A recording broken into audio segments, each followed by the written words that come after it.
You wanted the best. You've got the best podcast. The hottest podcast in the world.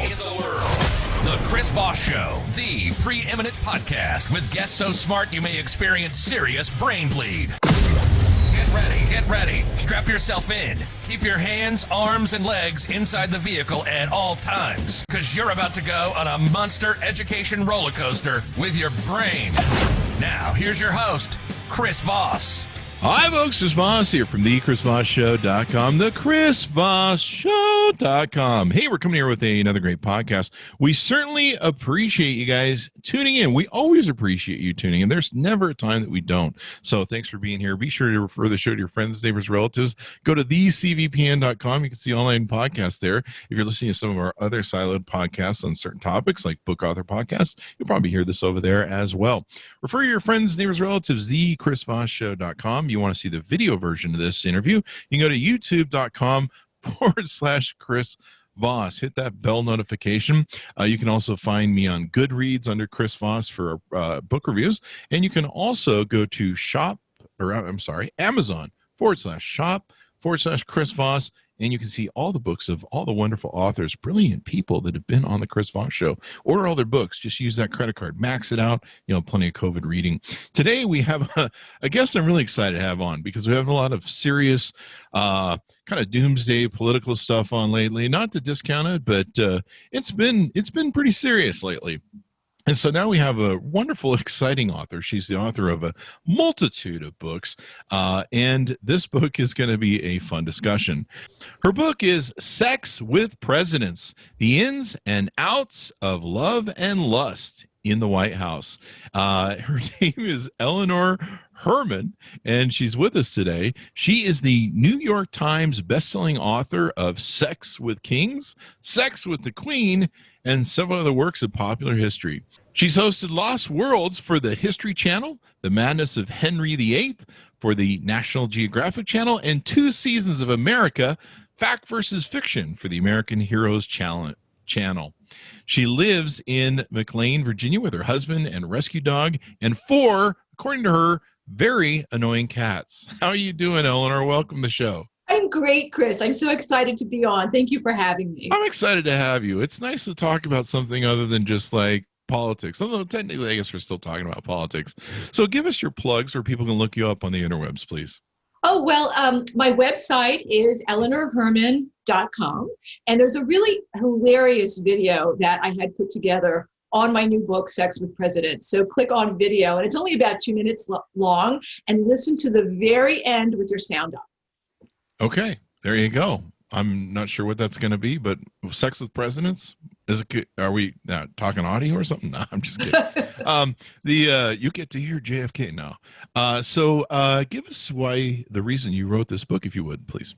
Well, years ago, my first book actually was called Sex with Kings, and it looked at the lives of royal European mistresses.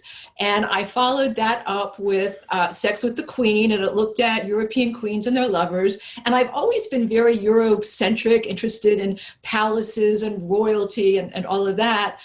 But with everything happening with President Trump and all of the sexual assault allegations, and I mean, it is known that he cheated on all 3 of his wives, I thought maybe it's time now to do Sex with Presidents and look at the history of sexual infidelity among our leaders, how it's changed over time, and what the most interesting stories were.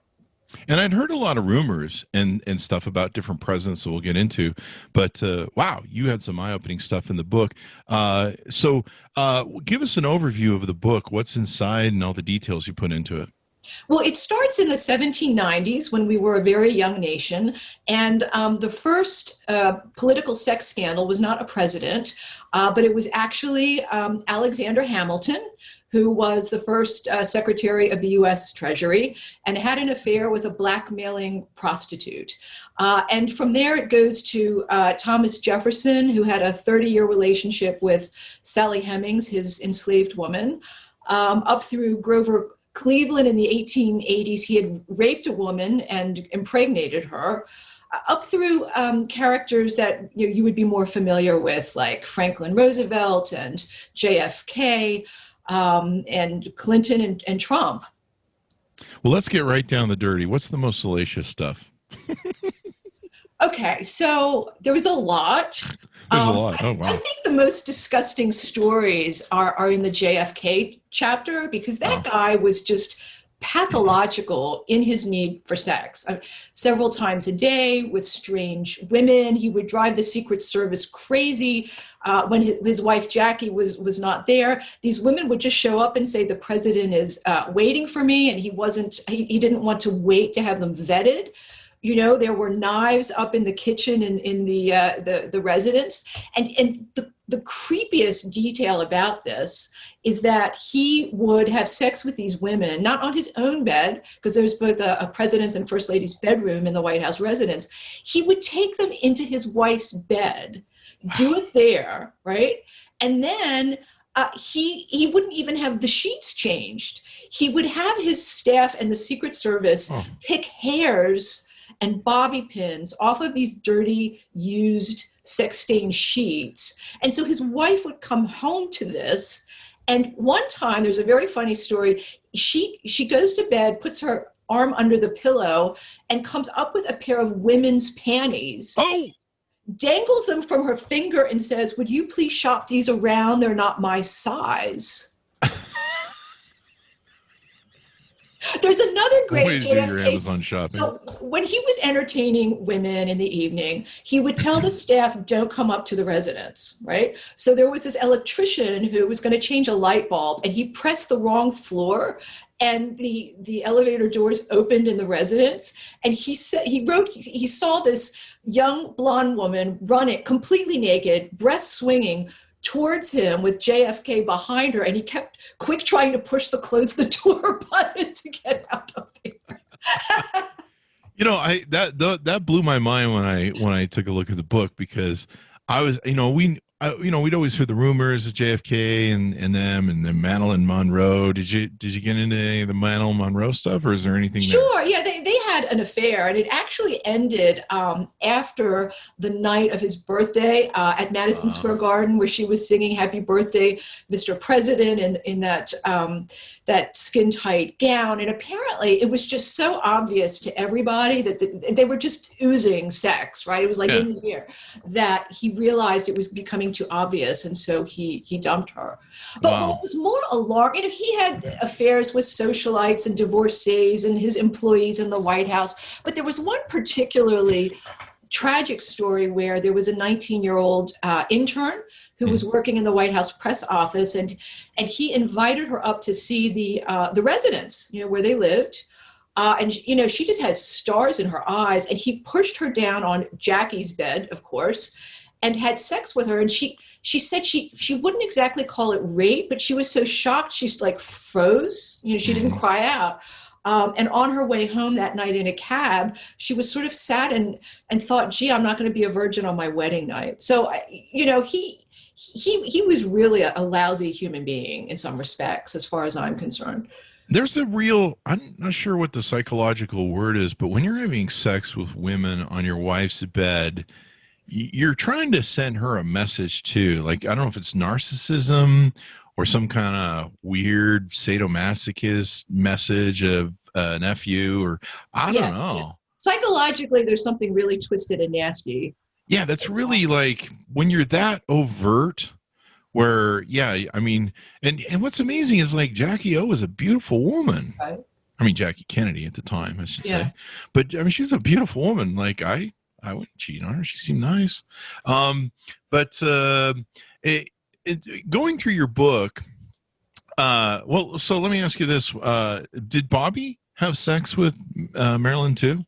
Bobby Kennedy? Yes, apparently when Jack Kennedy dumped her, he asked Bobby to please comfort her because he didn't want a scandal, distract her. And so Bobby comforted her very well indeed. So she felt, she transferred her affections from JFK to Bobby. And then Bobby had to dump her too. Apparently the mafia, J. Edgar Hoover discovered, or at least said he discovered, that the mafia had recordings of them in bed. And so it was best just to dump her. And then shortly after that, she died, killed herself, whatever. Do you have a theory on that yourself, or anything in the book about maybe mob hit? There are some odd things, and Bobby.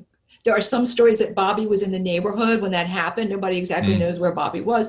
And she apparently was discovered dead with a White House phone number in her dead hand. Yeah. And by the time she went to the coroner's, that's gone. And all of her phone records were taken from the local phone company. So there was no proof as to who she was talking to. Really?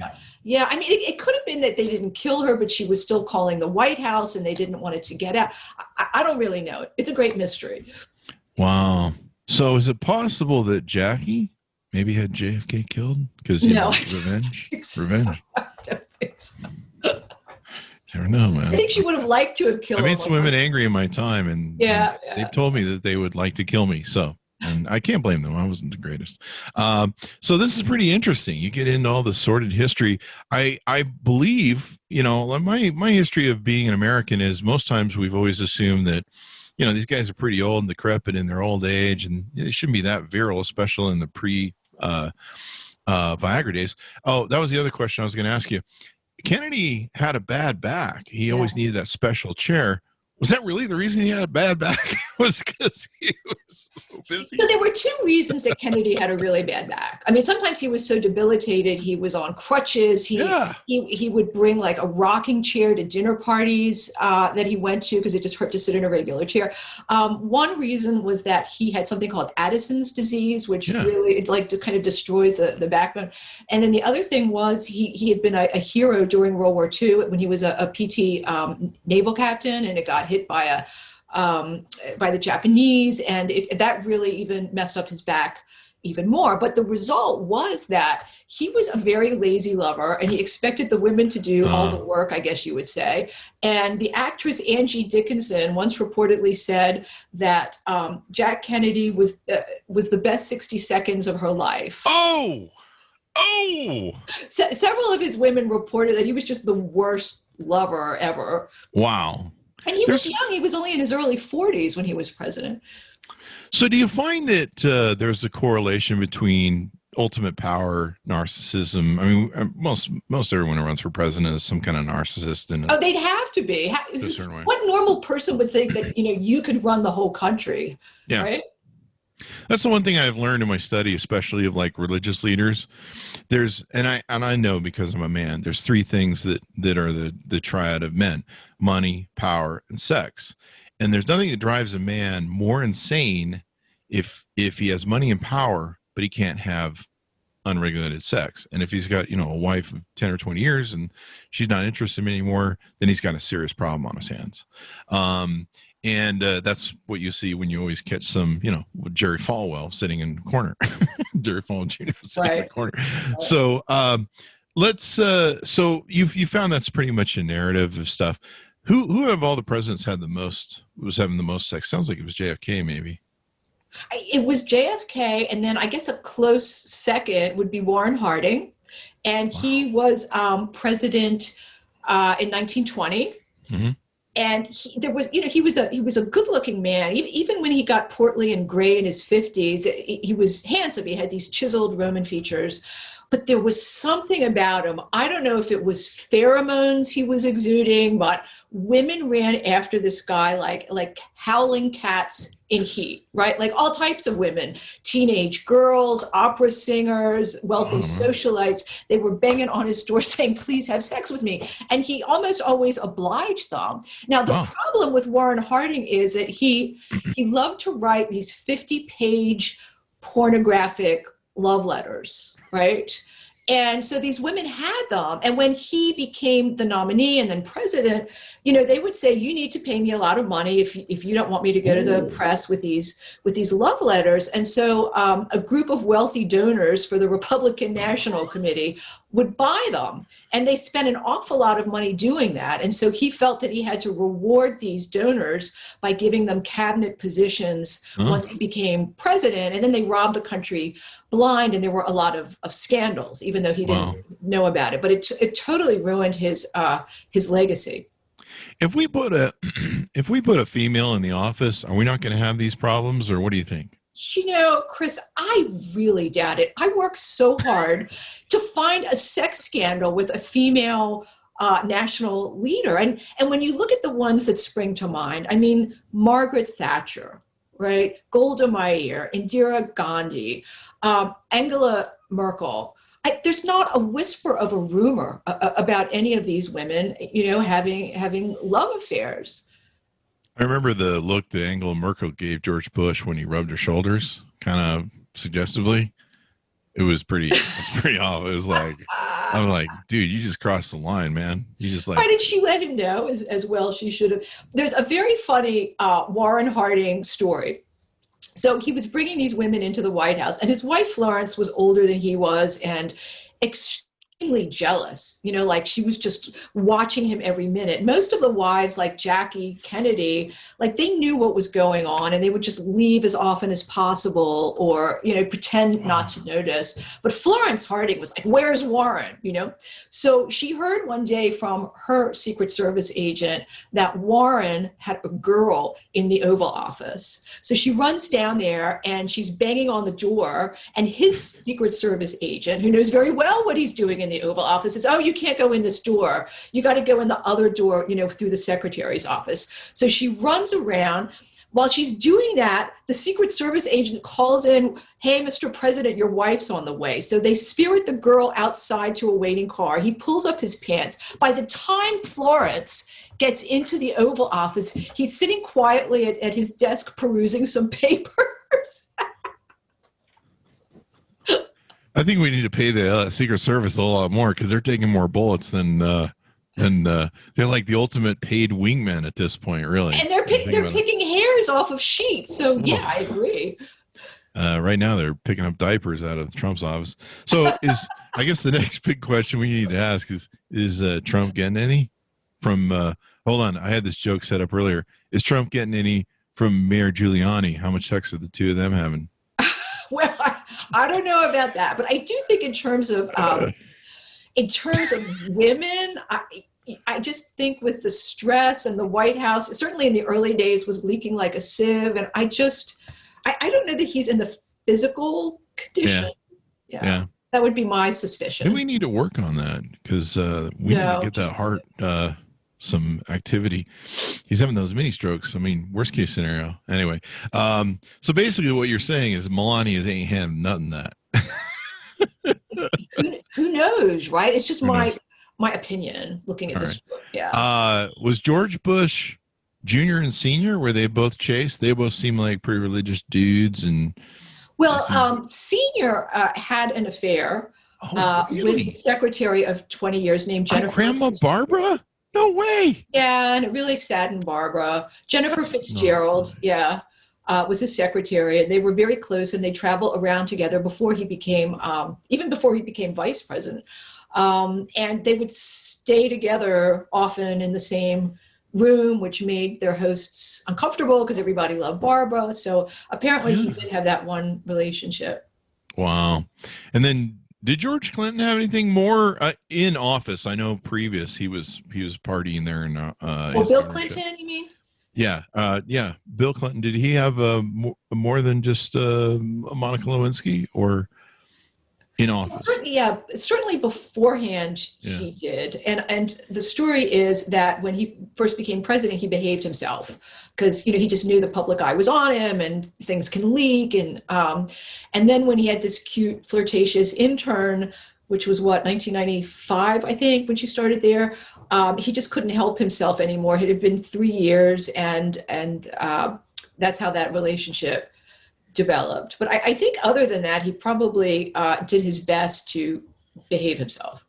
Yeah. I think the grossest thing I ever heard was that Lyndon Johnson was sexually active in the White House. Oh, yes, he most certainly was. According to the stories, he had 6 presidential secretaries, and he was having sex with 4 of them.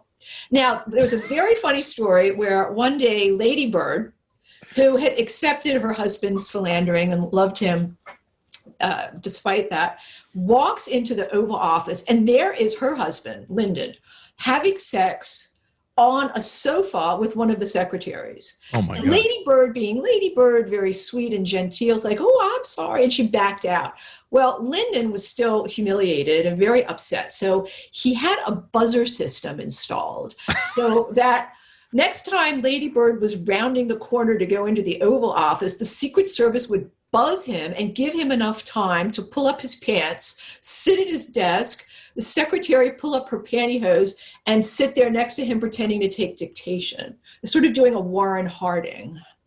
I had heard that, and I looked at Lyndon Johnson, and I'm like, that's just gross. Anyone to have sex with you? Kind of like Donald. Anyone to have sex with him when you see? Oh, Johnson was a gorgeous young man. He was really oh, when he was young. Yeah, he was, with black hair and white skin and black eyes, and he was very tall, like 6'4", and very personable. He just sort of turned into a bulldog as he aged. Yeah. He didn't age well. What about Nixon? That's the last person I'll bug you about. Nixon. Okay, so he had an affair in the late 50s, early 60s with a Hong Kong cocktail waitress of Chinese descent. And it got attention at the FBI because, as a cocktail hostess, she wasn't a waitress, she was earning like little more than minimum wage. And it turns out she owned property in China, and her best friend's father was a Red Chinese general. And so there were some suspicions that she had been that she was a spy planted in that lounge to try to get close to powerful American men. Yeah. This probably explains why he was trying to, make peace with China. He did also have that one young lady who was she'd married a rich guy. He'd passed away. I forget her name. And she actually was a liaison when he was trying to keep the Vietnam War peace talks from that Johnson was trying to wrap up with the peace talks. He was trying to keep them going because he wanted to settle the war when he became president, if you remember that story. No, I don't remember that story. Okay. But evidently she didn't. But this is pretty interesting. Eleanor Roosevelt, was she was rumored to be a lesbian. Yes, I think it's clear that she was. She never really enjoyed sex with FDR. And when she found out that he had been having an affair with Lucy Mercer, her social secretary, she just stopped sleeping with him altogether. And after several years, she started to have an affair with a woman named Lorena Hickok, called Hick, who was a very talented Associated Press reporter covering the campaign in 1932. That's one hell of a scoop. Right? Yeah, she ended up moving into the White House. Yeah, and it was a funny thing because, the White House staff is there from one administration to the next. Some of them were there for 30 years, and I've read the books they've written about their experiences in there. But they said that this was really odd that FDR had a 20-year relationship with his secretary named Missy LeHand, and she lived in the White House. And she would come down at all hours of the night in her nightgown to take dictation, they said, but often she was not holding her steno pad and pencil. And then Lorena Hickok would spend the night on the daybed in the First Lady's room. So they're like, this is really confusing. We've never seen anything quite like this. All right, so we covered lesbians. What about, was there any gay sex that went on in the presidential suite? There was a gay president, but I think his relationship was over by the time he became president. It was James Buchanan, and he was the president in the late 1850s that just made such a mess of things that Abraham Lincoln came in and the Civil War started, right? And he had a 13-year love affair with a man named William Rufus King, who had been vice president in 1853. And he actually died in office. He wasn't vice president very long. But the two of them were well known as a couple in DC social and political circles. They were called Mr. and Mrs. Buchanan and Miss Nancy and Aunt Fancy. So those were terms used to denote gay men at the time. And neither one of them ever married. It's extraordinary how much you talk about how the Secret Service is playing wingman and dodgeball, and I mean, I can just imagine the conversations these guys supposed to have amongst themselves over coffee. Right. Yeah, we had to do we'll last probably night. never hear about. We had to do last night. You won't believe what happened last night. Oh my God. It's astounding. So which president was the best in bed and which was the worst?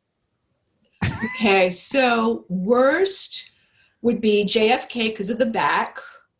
Mm. Probably Trump because, well, the only reference we have is Stormy Daniels, the adult film star. Oh yeah, that's true.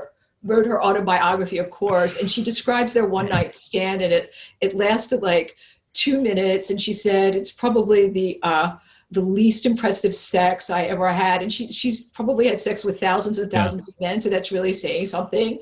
And I detail all of what it was like to be in bed with the various men on the video on my website, which is why I think it's so funny. I have quotes there and everything. I think the best in bed would have been Warren Harding, because the way he writes about sex with these women, I mean, it's practically orgasmic just reading the stuff. I mean, he was just, it was the most beautiful pornographic writing. It was just like poetry, right? Mrs. Calling writing for Playboy.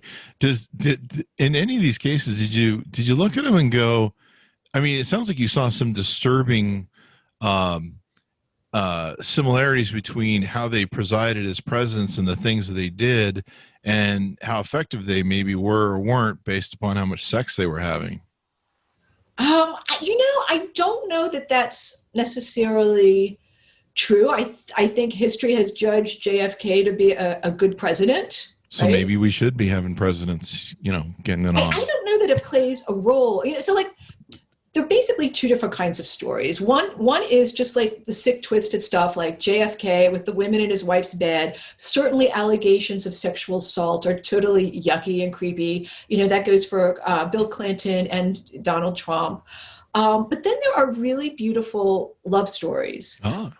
For instance, Franklin Roosevelt and Lucy Mercer, the one he'd had an affair with in 1916.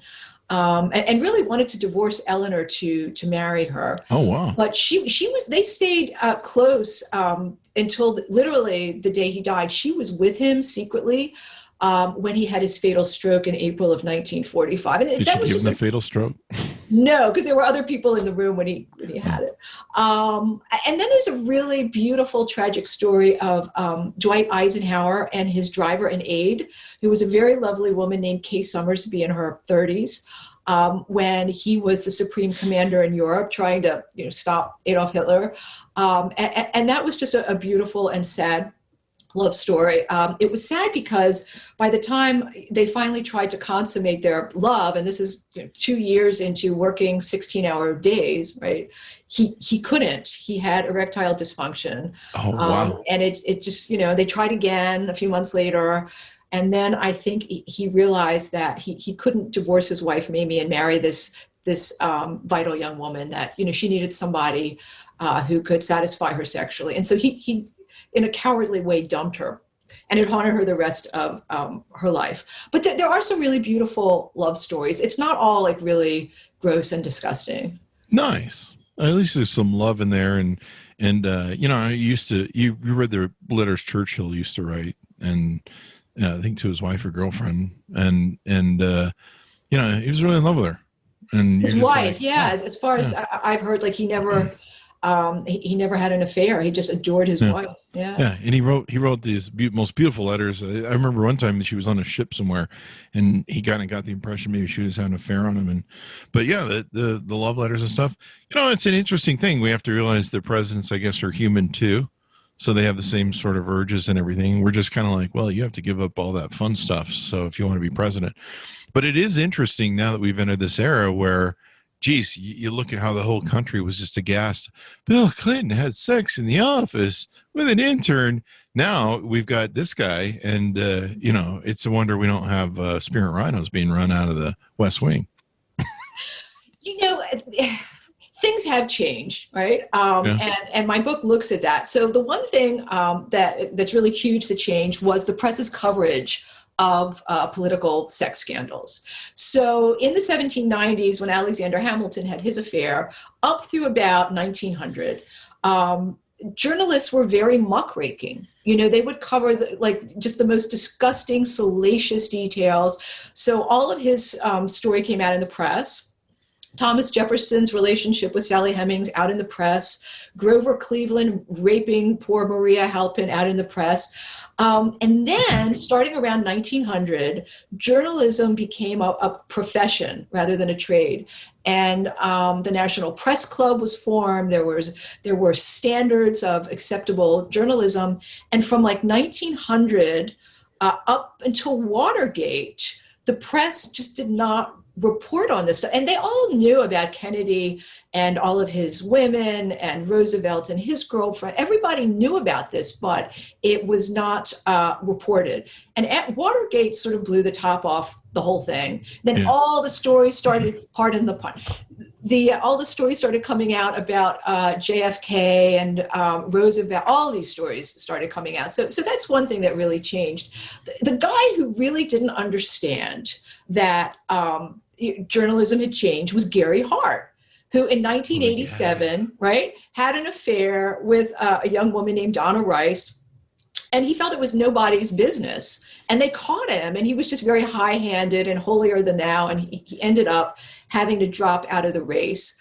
What polls showed was that Americans didn't care if he had sex with a blonde model, but they didn't want to be lied to, right? Oh.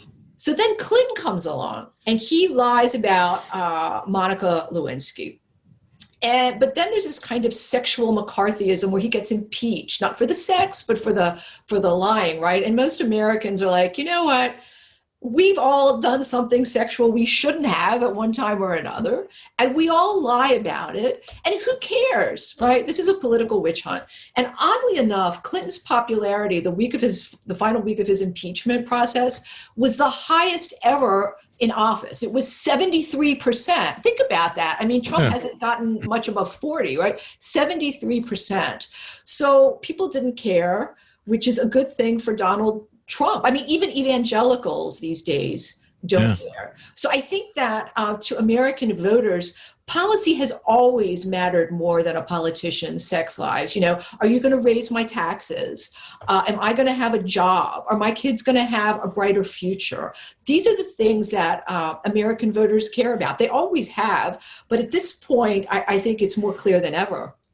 Yeah. And then it was John Edwards, the John Edwards extramarital affair, which is pretty bad because I think didn't his wife have cancer? Oh, she was really sick with breast cancer. Yeah, that's what really made that messed up. Yeah. Well, but also that he impregnated his girlfriend, who was single, right? So here she is with his big belly. And then he gets an aide, a friend of his, to say, I'm the father.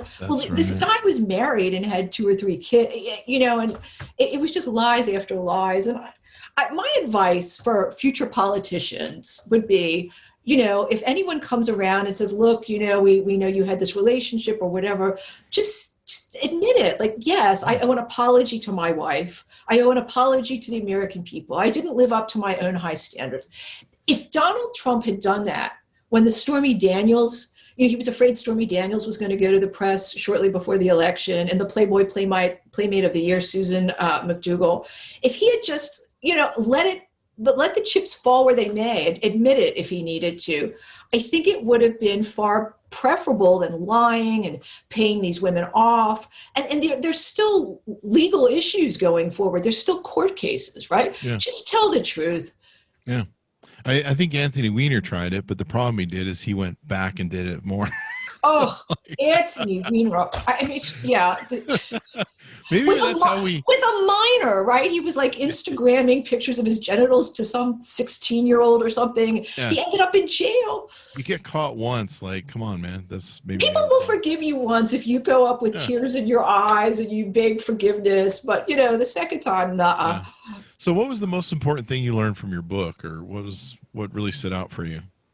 Yeah, so I thought that Americans, we had this streak of prudery, and I think it's from our Pilgrim ancestry 400 years ago. Somehow that's just kind of stayed with us when you compare us to France and Italy and other countries. And I think there is more squawking, has always been more squawking if a political sex scandal comes out, ooh, how could he do that?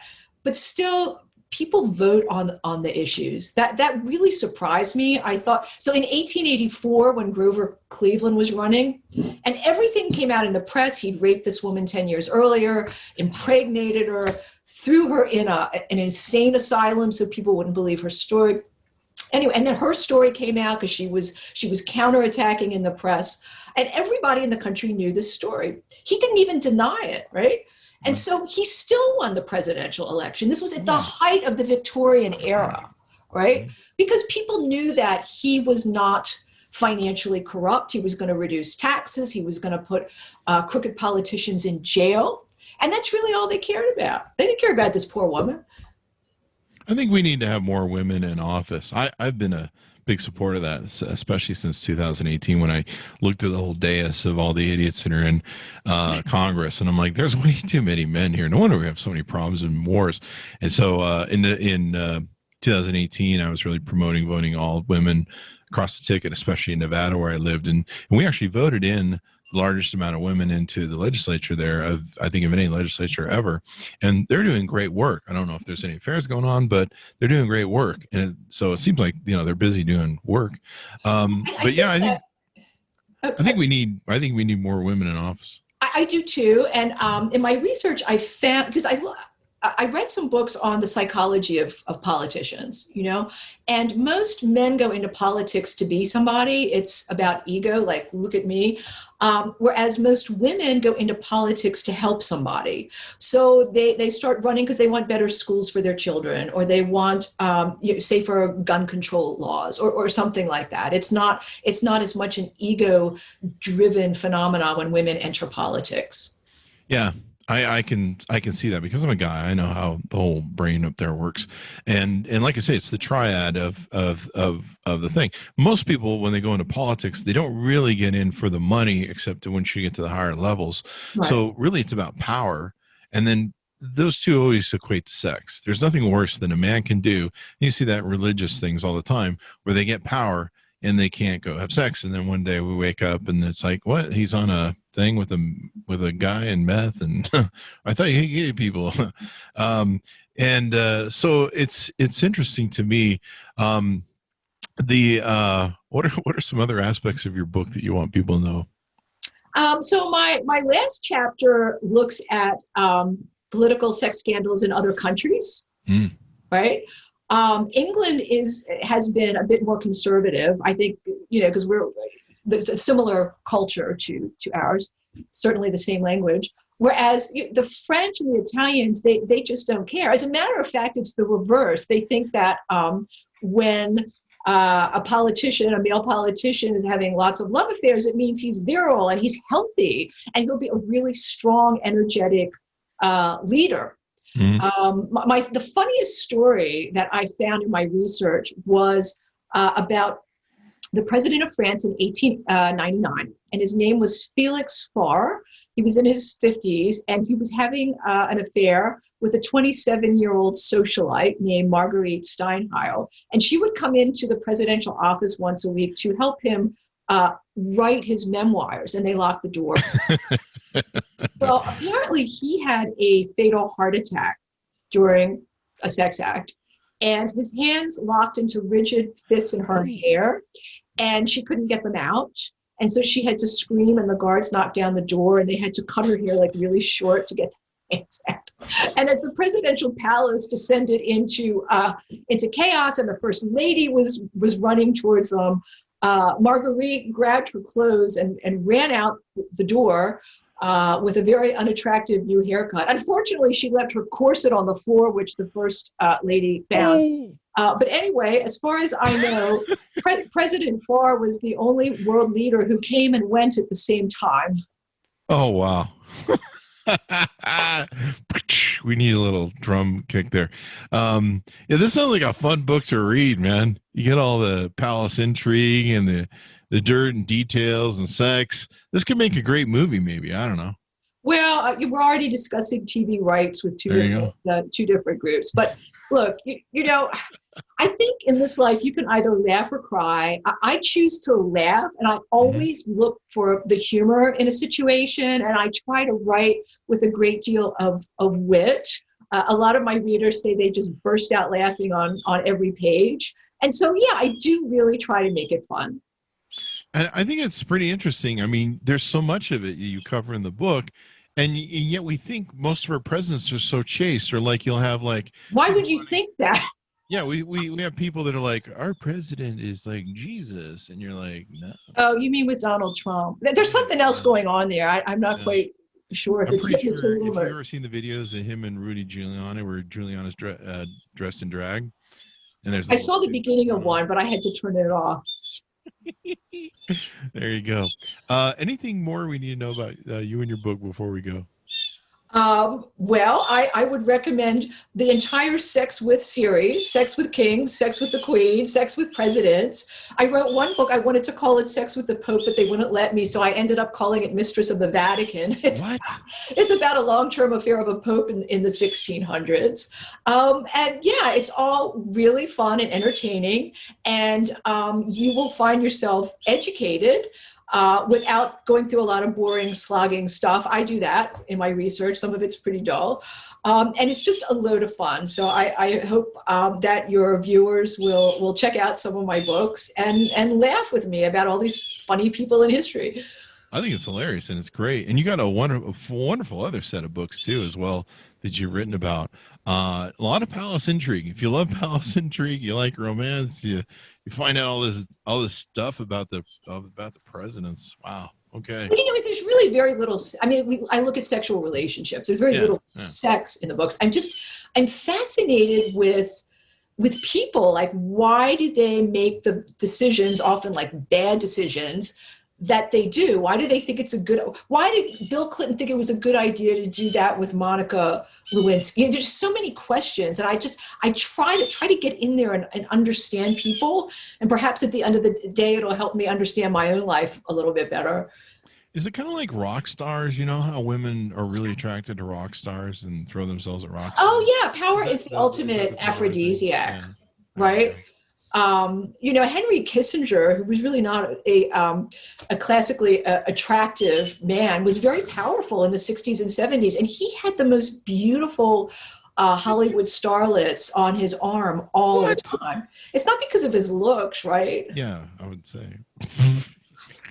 Plus his gait of talking and was like, I mean, I don't see him picking up chicks at the bar, really, with that. With any sort of smoothness. I guess you got power. Note to self: run for office. Screw Tinder. Anyway. That's great. Yes, that should be. You should tweet that. I need to enhance my love life. I'm gonna run for office. So there you go. Well, guys, check it out. Sex with Presidents: the ins and outs of love and lust in the White House, with Eleanor Herman. Eleanor, give us your plugs again so people can find you on the interwebs. Okay, www.eleanorherman.com. There you go. Check it out, guys. Also, see our coverage of books that have been on the show. You can go to amazon.com/shop/Chris Voss. Hey, you haven't shown the title, have you? Oh, show the book. Yeah. Look. And we'll jam it into the video edit. It's got all kinds of pictures in it of the different presidents and their you see this? Can you see Lyndon Johnson? Oh, wow. He was kind of good looking. Right. Yeah. It's got not my type, but tons of fabulous. This is Warren Harding, by the way. Oh yeah. He's kind of good looking. He's got the dark eyebrows. Yeah. So anyway, check it out. Check it out, order it up. And also, you can go to thecvpn.com for your friends and relatives. You can see the video version of this at youtube.com/Chris Voss. Order the book. Sounds like a lot of fun and a hoot, especially with what's going on these days. I mean, lighten up your 2020. And it will be out on hardcover September 22nd of 2020. You can, of course, get all the different variations as well. So you can pre-order it and get available then. Thanks for tuning in, guys, and we'll see you guys next time. Thanks, Chris. Thank you.